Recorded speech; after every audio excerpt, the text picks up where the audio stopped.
Everybody, this is Bernard Alvarez, and you're joining me today for another very special Tribe TV installment. This is a very special project that I do with my very dear friend and friend of the Global Illumination Council, the Truth Denied's very own Roxy Lopez. Is here with me today. We are going to be expanding on last month's topic of GMO. Today we're talking about some of the nightmare scenarios maybe, and as well as solutions. So without further ado, let's bring Roxy Lopez on. Hello, Roxy. Hi Bernard. Aloha, everybody. Welcome back. Thank you for joining us. Welcome back. We're very happy to have you here with us again. Thank you. It's always a pleasure working with you. So this is something I look forward to every month, actually. Thank you. I know it's always, our lives are just so busy, and that's why I want to thank everybody who's watching today. And today we're gonna have a little bit of fun. All right, so everybody just relax, get your coffee, and we're gonna have a little fun. We're gonna talk about some hard things to swallow. We're gonna talk about the Green Revolution and what it is and how it came to be and how it's really not anything to do with health. Right. We're going to speak a little bit about Bill Gates' involvement in the Monsanto and Green Revolution. I'm going to show you some things so that you can identify them from now on when you're just reading ordinary things when you're on the web or whatever, and you're going to start to see these certain types of words. And then we're going to give you the GMO database that's updated, and so that you at least know how to distinguish a GMO food from a non-GMO food. There's a couple of ways, and if anybody has other ways than we do, please chat it, and we'll add it to the show today. We're also going to talk about the fun part after we get done, exposing, who's involved. We're going to answer some questions like who has banned, what countries have banned. I bet you're going to be real interested in this, and what counties in the United States have officially banned GMOs. You didn't know that, did you? Wow. So yeah, and so I'm going to give out that information as well. A site for petitions to label GMOs. You want to fight the FDA on this, and we talked about that last time. But we will be effective if we unify.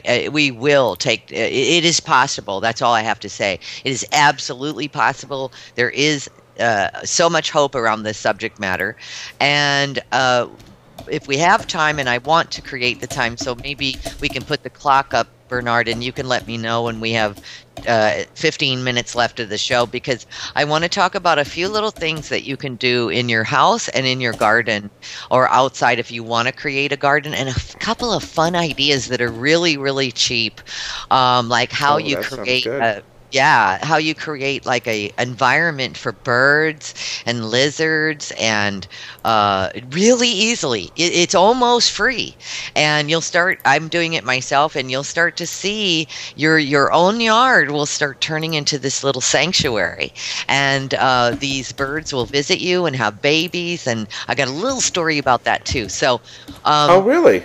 Yes, I do, about what's happening in my own yard, and it's just fantastic. And this is where I started to meet other people, and I'll talk about that story. Just remind me to tell you the quail story that just happened here about a month ago in our own yard. Okay, so it's really cool stuff. But the beginning part of the show, we're gonna, I don't know, where do you want to start? I can assure you that Bill Gates I was going to say, let's start where we left off, and that's Bill Gates, absolutely. The Gates Foundation has invested heavily in converting Asian, African agriculture systems to GMOs, and some of those countries are not participating. And when we go a little further into the show, we can talk about those countries and really feel empowered that there are countries, people who are not participating. They don't want. They get the game, So William Gates Sr., was obviously associated with the Planned Parenthood, and this is where you get the eugenics from, the idea that the evil eugenics of killing babies, etc. I don't know that I subscribe to the sinister aspect of that. In the last 50 years, when they made abortion legal, please, people, if you're listening and you're offended by this, just realize that I come from a place of sovereign right, and that we are all karmic beings. So whatever we do, especially the women out there, with our own bodies, we whatever we do, there's no judgment here. I have no judgment on anyone, all right? But whatever the case may be, I think that is a individual choice, and it should remain an individual choice. So again, this is where I get my sort of feelings about, just because somebody was involved with Planned Parenthood doesn't mean that they're a sinister eugenics, genocidal type mind. You know what I mean? Psychopath that's trying to kill us all off, just to make that clear. But regardless, just so you know the history, William Gates Sr. had an association with Planned Parenthood and continued influence in the realm of population and reproductive health. Yes. All right. The co-chairman of the Gates Foundation is Bill and Melinda Gates, and I think everybody knows that. It's called the Bill and Melinda Gates Foundation. Yeah. So this is many are referring to this as a longtime eugenist, quote unquote, guides the vision and strategic direction of the Gates Foundation under the Alliance for Green Revolution in Africa. It's called the AGRA. Look it up. Now, Africa has been a target for vaccines and health aid, crops, but what's missing from the picture is I don't know how these foundations are helping. Now, even Oprah Winfrey started schools in parts of Africa. That's very well known. It's very well publicized. Another person with a lot of money and a lot of power. And is she good? Is she bad? That's always becomes a controversy. I want to leave her name out of it, other than the reference that she has started schools. I have looked into that. But the Gates Foundation has admittedly given at least $264.5 million in grant commitments to the AGRA, which is the AGRA, again, the foundation, which is called the Alliance for Green Revolution in Africa. So I'll now refer to it as the AGRA. Back in 2006, they committed, nearly $300 million to the AGRA Commission. And according to a report published by the La Via Campesina back in 2010, 70% of AGRA's grantees in Kenya work directly with Monsanto, and nearly 80% of the Gates Foundation funding is devoted to the biotechnology. So the same report explains that the Gates Foundation pledged $880 million in April of 2010 to create the Global Agriculture and Food Security Program, which is called GAFSP, which is a heavy promoter of GMOs. It all goes back to this. So where's Monsanto getting their dough? Gates. and the coalition that he started, the AGRA, and and the Global Agriculture Food Security Program. So this is where the money's coming from. Foundations and private corporations putting a lot of dough into something like this. Don't be afraid. It just means that, this is big. It's big as you think it is, and it's probably bigger than you've ever imagined. The Global Agriculture and Food Security Program, which is a heavy promoter of GMOs, as we've established, was responsible also for providing $35 million in aid to the earthquake-shattered Haiti to be used for implementing GMO agriculture systems and technologies. Isn't that interesting? And the timing is just perfect. Yeah, you always have to wonder when a country rushes to another country to aid them. And $35 million, I don't know about you, but that's a lot of money. But to these big conglomerates, that's a drop in the bucket, you see, but it's a way in, and it's to establish a relationship with that country, that a trusting relationship. I don't think that these countries yet realize the implications of GMOs and the tragedy that is happening right now in over 220 million acres across the world of the dying crops and what has happened and how that's happened. So it's just something to consider. Now, just a little history. Back in 2003, the Gates Foundation, which is the Melinda and Bill Gates Foundation, invested $25 million at that time in genetically modified research to develop vitamin and protein-enriched seeds for the world's poor, a move that many international charities and farmers groups opposed. All right. And you can find that story at healthfreedoms.org, by the way. And we'll put all this information in the description of the show today, and also the article that I'll write up on behalf of Bernard and I. So all this evidence will be there for you, and you can look at it yourself. So, you know, the old saying goes, if you can control the agriculture, you can control populations of the world. And that's the means and the way for this. It's not just about money. We are in a paradigm shift, people, and I want you to think about this carefully. In this paradigm shift, we are waking up to the idea that you and I, okay, are very empowered beings. We're turning on, we're tuning in, we're, waking up to that, that the power is within us and the power is choice.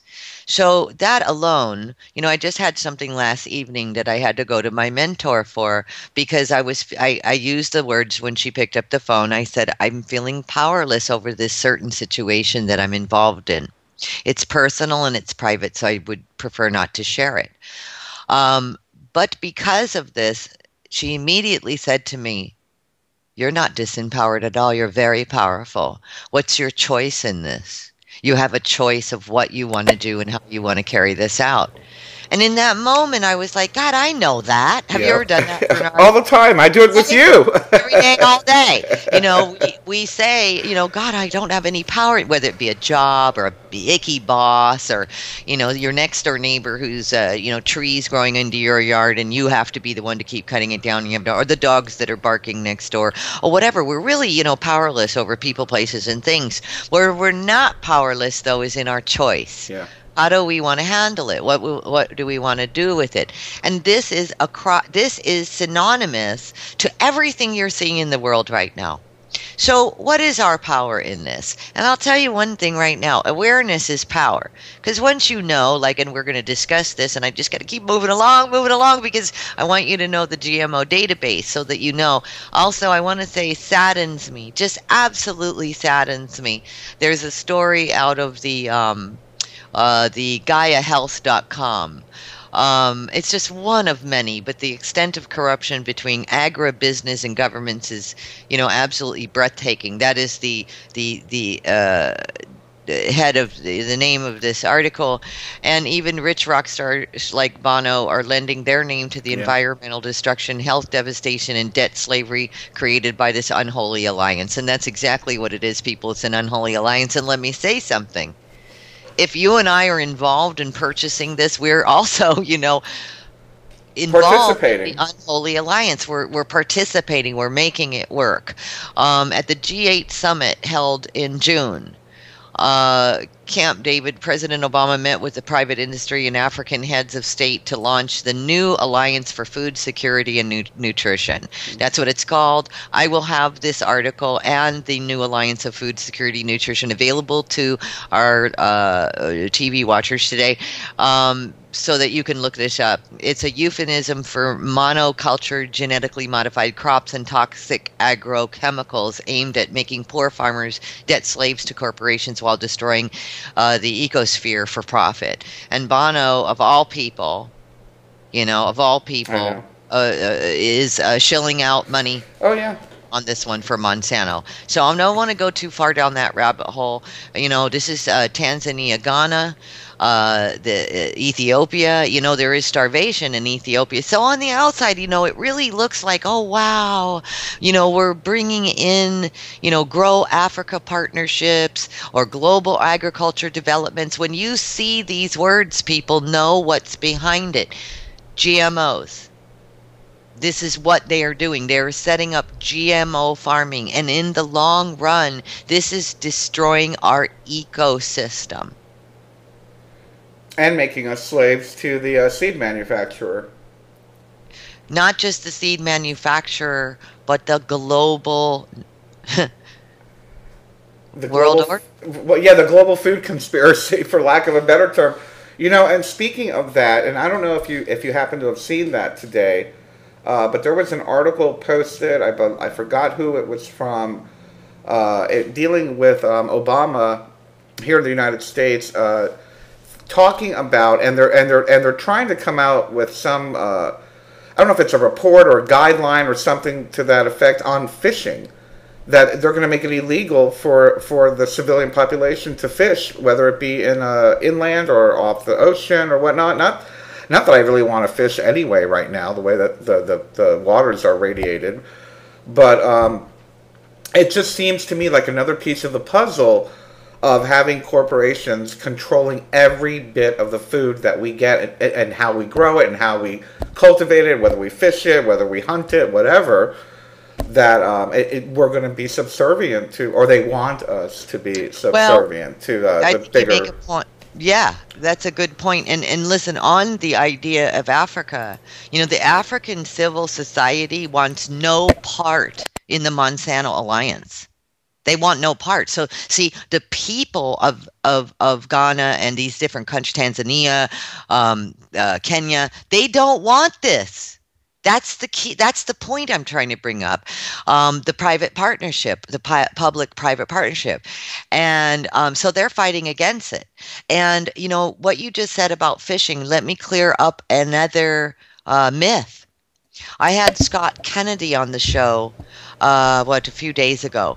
And he said that the waters being radiated, this is a misnomer.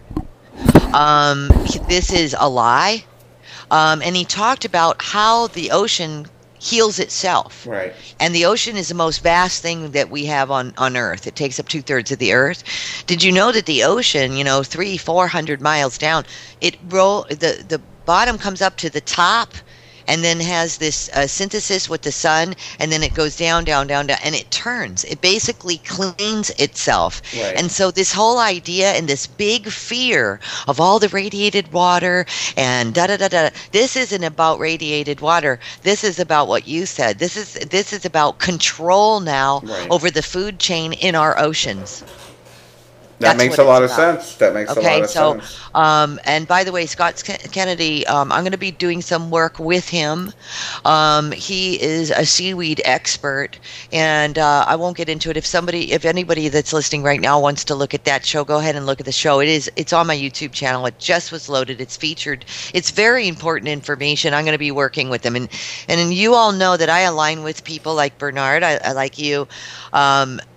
When I trust and know and feel that the alignment is safe and proper.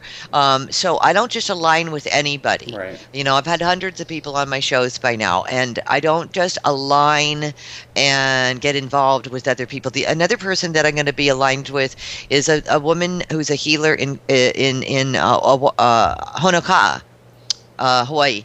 I'm going to go down and see her as well. Her name is Kathy Bilski, and she and I are going to be aligning with some power prayers and work, as well with a few other people. I'm not going to mention them, that they're very big in the entertainment industry. So we're starting to align with people that can help us get the word out. Just wanted to interject that. That's a great and by thing. the way, I want to say, Bernard, you're always welcome to it as well.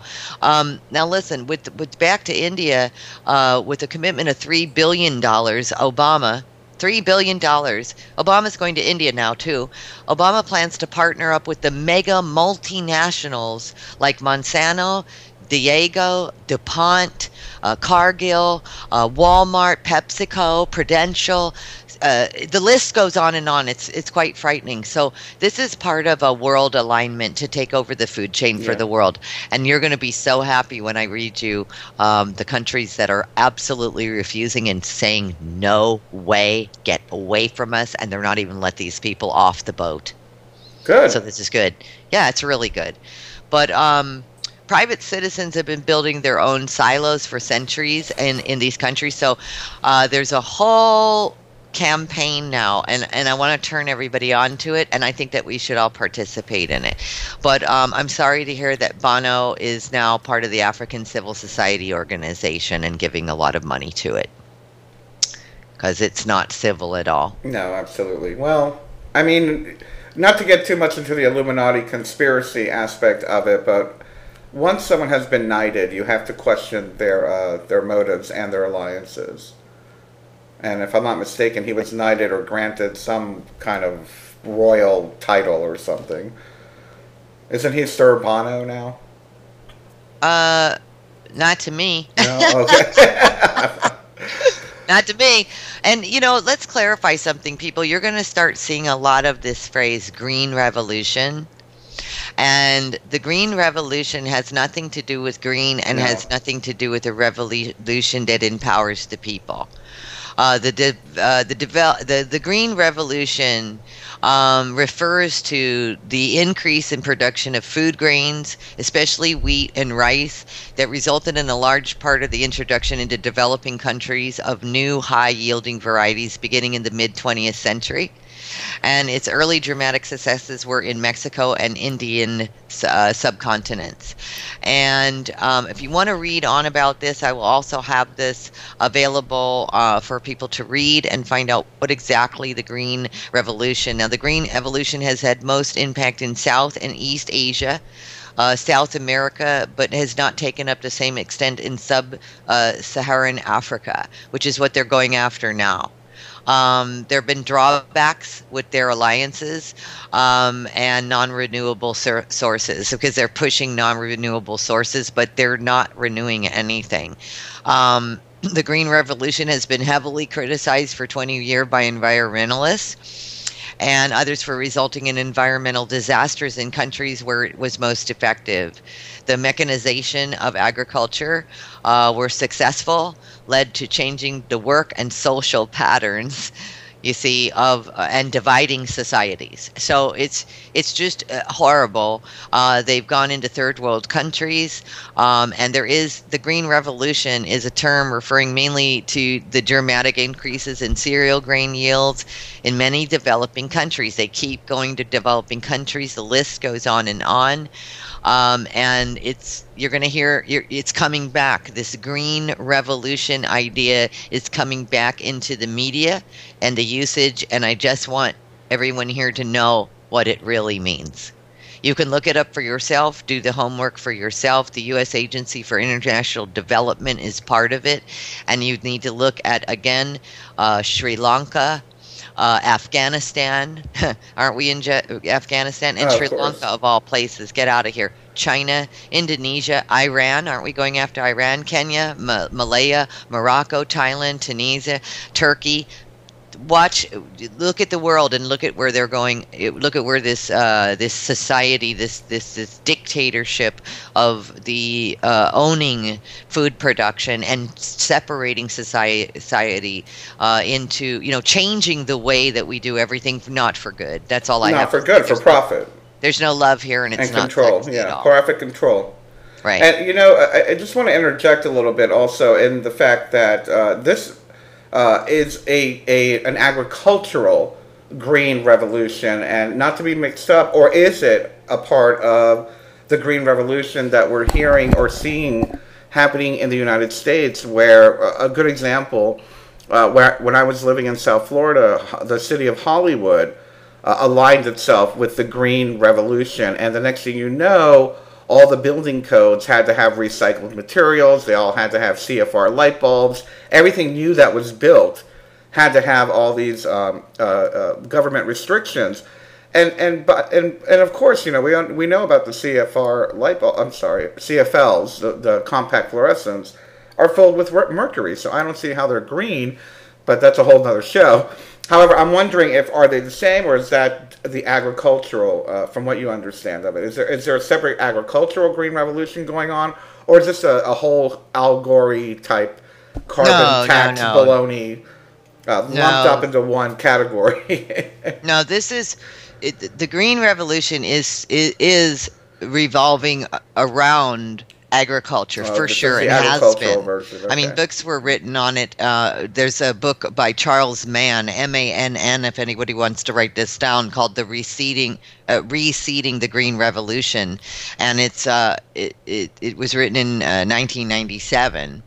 And John Walsh has The Greening of the Green Revolution, written in 1991, and there's and they talk about the myths, surrounding this culture. It's a culture. At the same time, it's all about corporations. It's all about making friends and business with these third world countries. Is where it started. There's positives, they say, of the Green Revolution, how scientists pioneered it. Who gave them the idea, the causes of it, and the causes, that's where you really need to pay attention to it. American Heritage Dictionary, Oxford Dictionary, Columbia Encyclopedias. I'll give you all the links to all of this because if you want to, see where it started, how it started, and what its original intent was, and look at what's happening today with it. They're bringing back the word Green Revolution, and it's not cool, man. It's just not cool. Just to interject and backtrack a little bit, someone had posted a clarification about Bono's knighthood. It says that Bono, anti-poverty campaigner and philanthropist, has been awarded an honorary British knighthood in 2006. So he is involved with the royal elites, for lack of a better term. See, no kidding. Now listen, this is from the Green Revolution. Okay, and now the Green Revolution was a scam to use cheap fossil fuels to increase monocrop yield and drive tens of millions off their land. So see, this is related to the land grab. Yeah. And then use the stolen land and food to render food temporarily, artificially cheap for Western consumerism. So that's it in a nutshell. And the soil in these cases is stripped of nutrition and zombified by ever-increasing applications of synthetic fertilizer, and on and on and on. We covered that. So again, if you go to Gaia-health.com, you can get all of this information. They've been really great, and just one of my resources that I've been using today to get the point across. So thanks for the info about Bono, and I do not salute him. At all. And it's a shame. I mean, it really is a shame, because I remember, and we're seeing this more and more, and I think this is a good point to make at this time, because this has to do with not only the companies we used to trust, but the spokespeople we used to trust, how they are just giving in to this unholy alliance, for lack of a better term. I mean, I remember growing up looking up to Bono as a revolutionary and as a activist and all that, and obviously he's sold out. There's so many other people that I thought were my heroes that are no longer my heroes. There are corporations that I thought were green and didn't do animal testing, or that were for the benefit of society. Look at Tom's of Maine. That's another one I will not use anymore. I mean, there's so many of this that's starting to come to the surface that we need to, maybe take a revisit and be open. Not only be open, but be fearless and shining the light of truth on the actions of these people and of these companies that Roxy is bringing up. I mean, I used to love Microsoft in the 80s, 90s. I would never want to do anything with Microsoft. Yeah, of course we all have Windows, but I think that's kind of a monopoly. It is, and he fought every lawsuit and won, and you got to wonder about that, So, yeah, I get it, and again, empowerment. So, question: what countries have banned GMOs, people? Oh, great. Okay, so this will be uplifting. Lots of Europe, because as you can see, it's the world is coming down on this. GMOs are spreading. Look at the billions of dollars being invested into Monsanto and GMOs, and the list of other corporations that I just gave you, and the infiltration to other countries, and basically making their land, non-nutritional, and then taking the land, pushing people off the land, stealing the crops, and selling it to people like you and me. I mean, God, it's like for Western Western consumerism to keep the food price cheap, but it's not food, people. You might listen. It's not food. It'd be just as good as if I just took this piece of paper right now and started eating it. I mean, why would I do that if I were hungry? Why would I eat a piece of paper? So, well, isn't sawdust considered a vegetable? Right, maybe so. But here's the list of countries. On the top of the list is the United States of America in Mendocino County. Now, why does that ring a bell for everybody, Mendocino? Mendocino County is where geoengineering activist Rosalind Peterson lives. Nice. And Rosalind Peterson and I had a very long conversation. I'm not going to get into it. We're trying to create a GMO pamphlet with all this information so everyone can have it for free. She gave me a ton of information of how they did it in Mendocino County. They are banned GMOs. Very okay, good. That's cool. Trinity and Marin have successfully banned GMO crops. Voters in California counties, and it will be countries sooner than later, right? We're all going to be independent countries. I hope. Anyway, voters in other California counties have tried to pass similar measures but failed. So, but they're trying, see? So this is good news. And we need to look, and that's the first thing I said to Rosalind Peterson. What's the game plan? What was the formula that you used to ban them? So these are the only counties in the United States, people. 3 counties? That's it. Mendocino, Trinity, and Marin. They are the only ones that have banned GMOs in our country. People, we need to get on this. Yeah. All right. Now, in Australia, several Australian states have banned GMO crops, but most of them have since lifted the bans. So Australia is getting back in. Only South Australia still has a ban on the GMO crops, though Tasmania has a moratorium on them until November 2014. And what does that mean for you who are in South Australia or Tasmania? It means that you need to use your power source and become the Tasmanian devil now. And you need to, the moratorium is in 2014, November, which means they're holding off on GMO crops until November of 2014. Stand on the front lines, people, and do not let them lift that moratorium. That's what I have to say about that. Yeah. And those of you in Australia who have successfully fought, but then the bans were lifted, just get back in their face again. Because you got to remember, countries are being threatened by these unholy alliances that we covered in the beginning of the show. Japan. The Japanese people are staunchly opposed to genetically modified crops. So listen, these are our brothers and sisters. When we hear that other countries have GMO, we just think, oh man, what idiots. Why are they doing that? They don't want it just like you and me don't want it. So they are staunchly opposed to genetically modified crops, and no GM seeds are planted in the country. Nice. Do you know that? Did any of you know that? That there are no GMO seeds planted in the country of Japan. Wow, that's good to know. Okay, now, large quantities of canola are imported from Canada, which is the world's largest producer of GM canola, to Japan. And there is now a GM canola growing wild ground in Japanese ports and roads, but the people are fighting it. Oh, okay. So genetically modified canola, such as Monsanto's Roundup Ready canola, have been found growing in 5 or 6 ports that were tested in GM contamination in Japan, but they are working on getting that out. New Zealand, no GM foods are grown in the country. None. Right. In Germany, there is a ban on the cultivation or sale of GMO maize.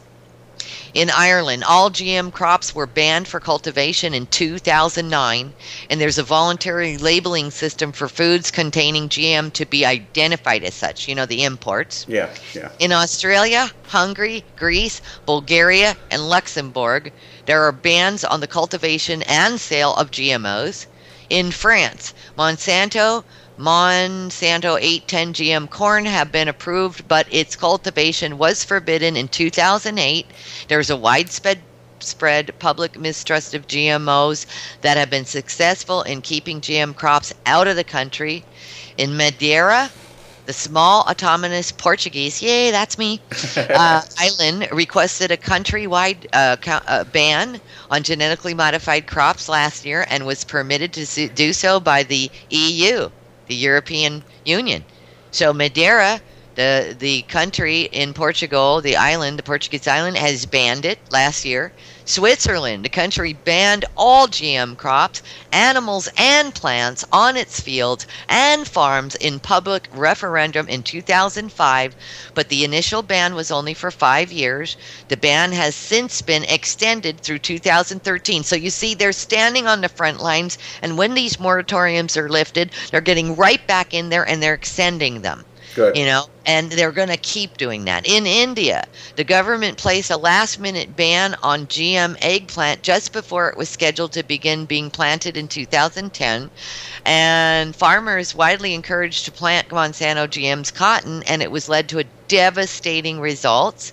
In Thailand, and since have banned it. In Thailand, the country has zigzagged in its support, according to this report, opposition of GMs. I will have this article. This is out of the Examiner. Their references are this long. Use this piece to empower people when you're talking about GMOs, people. Show them this evidence. Then why are all these other big countries banning the use?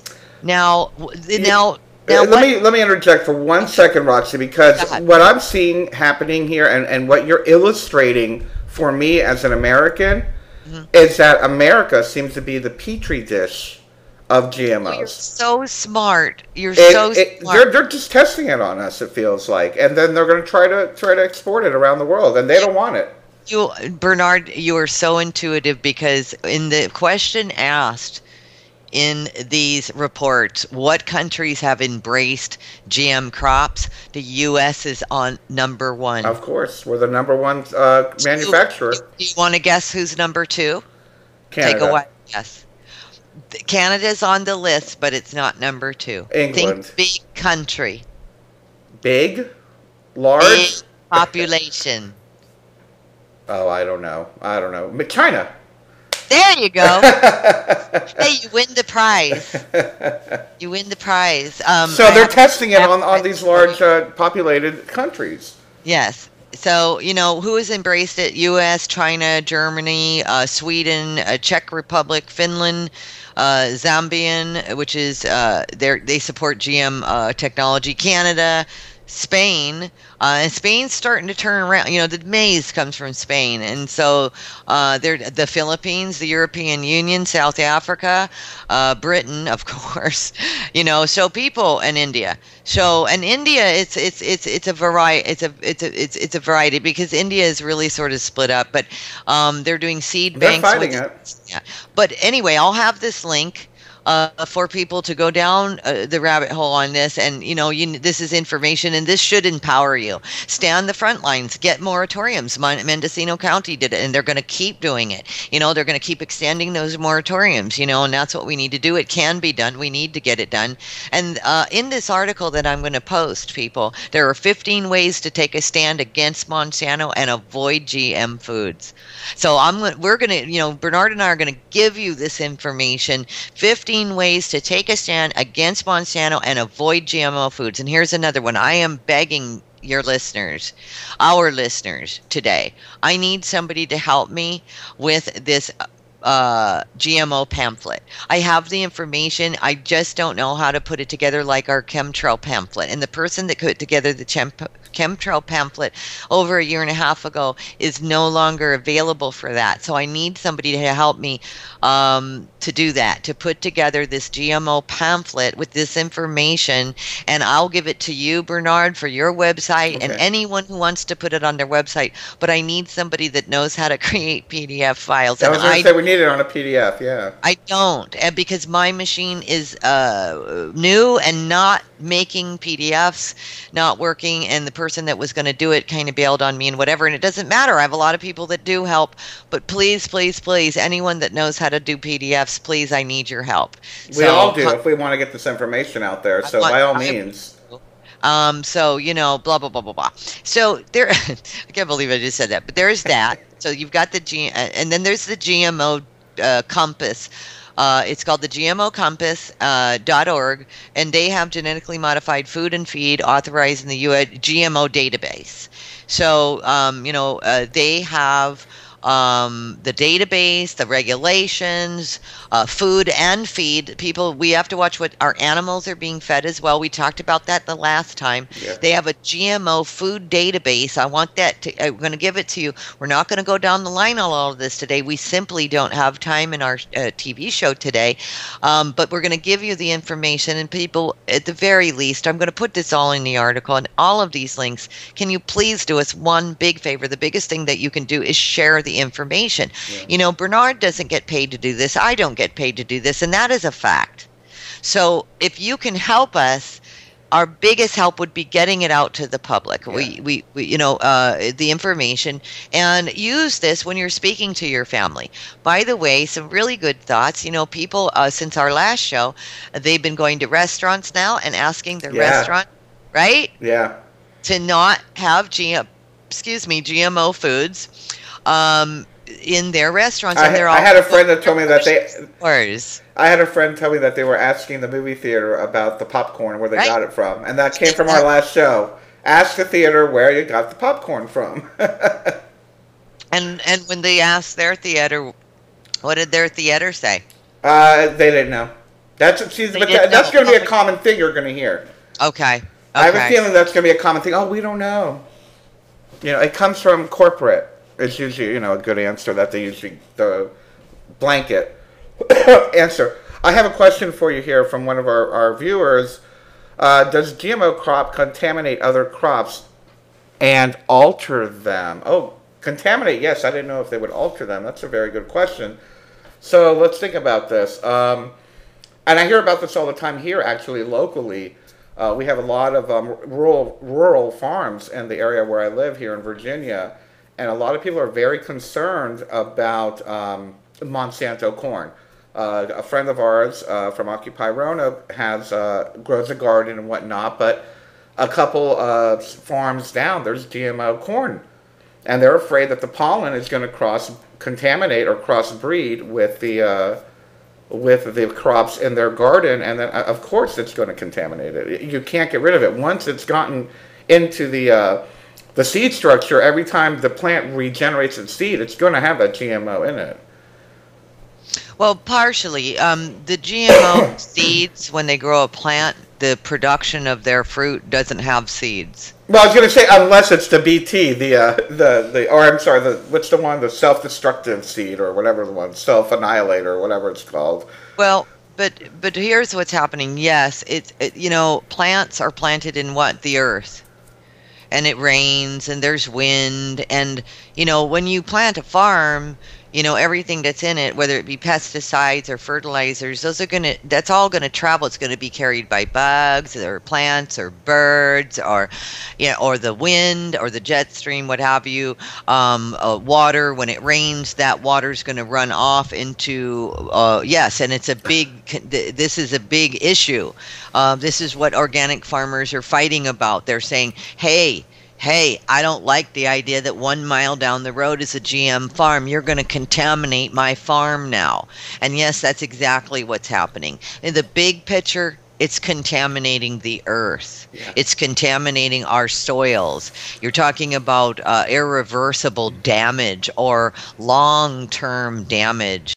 Yes, it does, and the ecosystem is thrown off, and this is prevalent, you know. So this is why it's even more important that we ban this type of artificial food and really poison, not just for our own personal consumption, but for the planet. I mean, it really is about that, and we will win this, and we will get this banned. But we just need more education in the United States. You know, it seems like we're falling behind here in the United States of really really acknowledging. And I do, since we do not have but 10 minutes left, I have a couple of fun projects that I wanted to mention. One of them would be this. Petitions. People, do your homework, because you just can't believe all you have to do is put a Google search on petitions to at least label GMO foods. Tell the FDA to label food. Tons of websites with the ability to take action. And then, of course, we're going to put together the formula that Mendocino County used, and Trinity and Marin County, to ban GMOs in their counties. And so let's do this, people. Let's put something together, and I need your help. I'll tell you why I need your help. I'm one person with a webmaster and a couple of other people that we're all, and Bernard, you're the same way, working around the clock. Yeah. So this is important, and I can't just stop. I have another show today, and then tomorrow I'm on somebody else's show for 2 hours about the subject. Then after that, I've got my own 2-hour show. I'm being interviewed for documentaries these days. So this is great, because the word gets to get out, but I just need help. So I'm saying, help. So, and here's the thing. Here's something fun. So, in your own yard, yes, of course, you can look up the organic manufacturer seeds. If you want to know about this, I want you to call my friend, Barb Peterson. I want you to get on Farm Wars. It's www.farmwars.org. Go to Barb. She's got a seed bank. Okay, and she trades with other organic seed banks, and Barb is the unreal. She is unbelievable woman. Get a hold of her and ask her where you can start with, like, tomatoes or whatever, this and that. Go look at a map of the United States and see what would grow in your area best, and get out there with a few seeds. You don't have to start with a bunch. There's seeds that you can grow in the house that right up against a little window or whatever. And this is everybody's homework. I want you to try just one, whether it's rosemary, basil, whatever. And I'll tell you, rosemary's really easy and it won't die on you. Basil's a little harder. But here's what I want you to do. Everybody, all of us, you included, and we have to take a picture of it and send it in too for the next show. One plant of your choice. That's a non-GM plant. And the other one is, if you like, you can create the sanctuary. And we've created a sanctuary in our yard. And I have to tell you the quail story. A lady quail went in one of our big planters. And one day I went out there to do some clipping. And I saw like 15, 16 eggs. And I was like, oh my gosh. But it even gets better. They take a month to hatch. So now I couldn't do anything around her because she'd hop out and start walking across the street. And so I said to her, okay, I'm safe and this and that. And now I had to just protect that area from people and this and traffic and what have you to protect her. Now, what ended up happening, I want you all to know this, because this will start to happen in your own yard.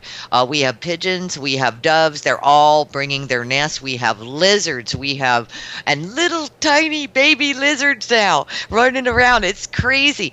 And it all, this is what we're doing. We're supporting life. And here's a real fun one to do. Go down to Lowe's or Home Depot or wherever, some little mom and pop shop, and get yourself a terracotta planter. It could be like this big. All right. And what you're going to do with this one is, and get the platter that goes underneath it. And you're going to turn that terracotta platter upside down. And you're going to put the platter on top. And you're going to fill it with water. And you're going to put that outside near your little, 1 or 2 plants. Because what's going to happen is the birds and lizards and anything, they're going to come there and drink the water. Yep. And then they're going to start their, excrement is going to fertilize everything around you. And before you know it, you're going to have a little oasis just with these simple things that don't cost a lot of money. People try it. It's so enjoyable. But the quail, what she did, and then of course I had to find out more. She, I would walk out there by accident like every week or something, and then she'd hop out and she'd start yelling. Well, one day I was working, and I kept hearing chirping, just all day long. So I just had to take a peek. Well, sure enough, she had the babies, and got mad that I went to take a peek and jumped out and really stood her ground, started yelling at me. Well, you know what she did that night? She ran off with all her babies. Aww. And left 3 eggs. And one baby hatched that afternoon. and was just sort of doing this kind of thing. Where's my people? So I got online, and I want everybody to know this about what happens when they're left behind. Well, what they do in the wild is they lay lots of eggs, they have babies, and when they got a majority, they leave, they go. And that's what they do. And so there's a quail sanctuary about 45 minutes north of here. So I got online, and these people were off, and they have 750 birds. So what they did is said right away, it was now midnight. So my husband and I went and scooped up with a scooper the eggs, put them in a box, put the new little baby, carried it, in my lap, turned the air conditioner off because they like 95 degree to 100 degree weather. So he said, don't turn your air conditioner on in the car. Good thing he told me, because the little thing would have died of freezing on the way up. And we get up there, and he takes it right in, and they put the eggs into a incubator, and the little baby, and they're gonna give it some saline and this and that and blah blah blah blah. Thank you very much. We gave them a donation, and we left. And my husband, who was like kind of upset when we were going to do it at midnight, he was like, well, can't we wait till tomorrow? I said, no, we don't have time. We don't have time. We have to do it now. And so when we got in the car, my husband, the fisherman, he said, I said, doesn't that make you feel good to know everything that these people are doing to save lives? And he said, actually, I feel really, really good. He goes, when I saw that little tiny bird in there, he said, I wanted to just ignore it and say, well, that's life. Right. And he said, but the more you made me look at it in the box and everything, he said it just got to his heart. And then I said, how could we possibly abandon this newborn? So, see, we all can take part in this healing of our planet in little ways that don't cost money.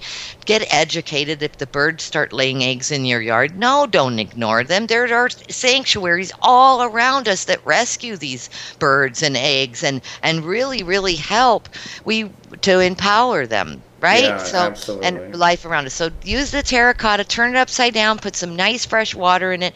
They'll show up. You'll get a joy and a kick out of watching them get in there and take baths. And we've got a hummingbird feeder, and the hummingbirds come, and when the hummingbird feeder is empty, they all sit on a little line and they tell us burp, burp, burp. They talk and sing. And I have a question and a complication for us cat owners that allow our cats outside. I'm a cat owner.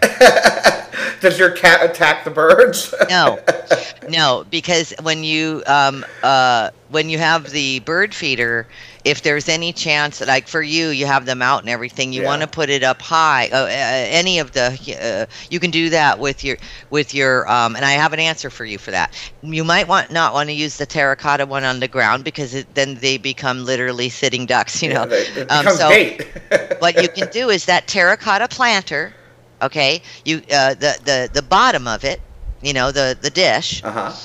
What you can do is you can take a rope or string or whatever, and you do it. I wish I had it crisscross and up the top, and you can hang it from a tree out on a branch that your cats can't get to.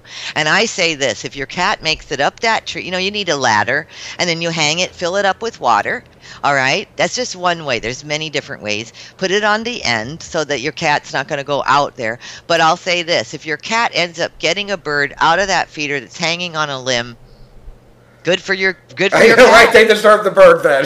You've made it very fair, because don't forget, birds fly. Yes, absolutely. So if your cat is crawling out on a limb of a branch, birds aren't stupid. They're like, hey, here comes the cat, let's go. And you see that more than you don't. So you can do that. And even in the ground feeder and the ground, you can do the seeding. You can put seeds in this too. So one could be seeds and one could be water. Yeah. And if your cat's, at that point, actually catch a bird, they're not going to catch every bird. I mean, I've had the hummingbirds stop down on the ground right next to our kitty Harley, and Harley, it's too fast. Harley, the minute he just even flinches, the bird's gone. So 9 out of 10 times they won't be able to catch it. So there's the answer for that. And so there you have it. So start with tomatoes, start with thyme or oregano or rosemary. Just try one at a time. It's really a lot of fun. You'll feel really good about it. But we want to do it with a non-GMO seed is the point. That's right. Right. And you can do all of this for under $10. Oh, yeah. All of it. The bird feeder, everything. And by the way, I found Barb Peterson on Facebook, and I subscribed to her so I can see what she posts. And I think if you subscribe to someone, you can send them a message. So Yes, you can. And Barb Peterson from Farm Wars. yeah, Farm Wars. Is an amazing woman, and she can educate any of our guests right now. I'll reference her in this, and I'll let her know I'm going to reference her. We do cross, everything. Not contamination, though, but we do cross promotion and everything like that. So I hope that this has been an enjoyable show for everybody. I hope that we've answered your questions. I hope that we've given you some fun ideas, some uplifting, empowering ideas, and I look forward to doing the next show with you again, Bernard. I have like 20 pages of material that we might have to cover next time. Well, and I'm sure you do too. We only have an hour. I'm sorry, did I hog the whole show? Only 3/4. It's okay, Roxy. I appreciate it. Oh, okay. Sorry. Hey, don't interrupt me. I know. I'll interrupt you. Anyway, well, thank you very much, Roxy. As always, I enjoy spending this time with you because we don't get much of a chance to interact together like we used to when you were on GIC. So I'm very grateful that you're still a part of the GIC family. We get to do Tribe TV together. I also want to let everybody know, remember how important it is and how important this new petition that is going around right now for GMO labeling. I forgot who it was recently that said, was it someone from the Obama administration? Oh, no, it was the American Medical Association decided we don't need to label GMO. It's too costly. So actually, they said it would confuse the public. Yeah, it would confuse the public. Well, you know what? That's ridiculous. We need to do something about this. And I think that for those of us who are very concerned about this issue, that besides growing our own food and trying to cultivate heirloom or non-GMO seed, that we really want to get this labeling done. I would think that we're probably one of the only countries, well, we are the only petri dish country that we deserve to know that we're being used as guinea pigs. So when you talk to your friends, let them know it's the United States that's being tested on. All the other countries have banned it. It's the United States that doesn't want to label it. So you have to ask, we have to ask ourselves, are we being guinea pigs, and do we want to be guinea pigs without our knowledge? And that goes on with other things, but that's a whole nother show. Mm-hmm. But yeah, totally. Anyway, we love you guys. Thank you very much for joining us. Thank you, Bernard. Thank you. Thank you, everybody. Bye-bye. We'll see you. Bye. We'll see you in 2 weeks here on GIC TV. Have a great one. We love you. Bye-bye.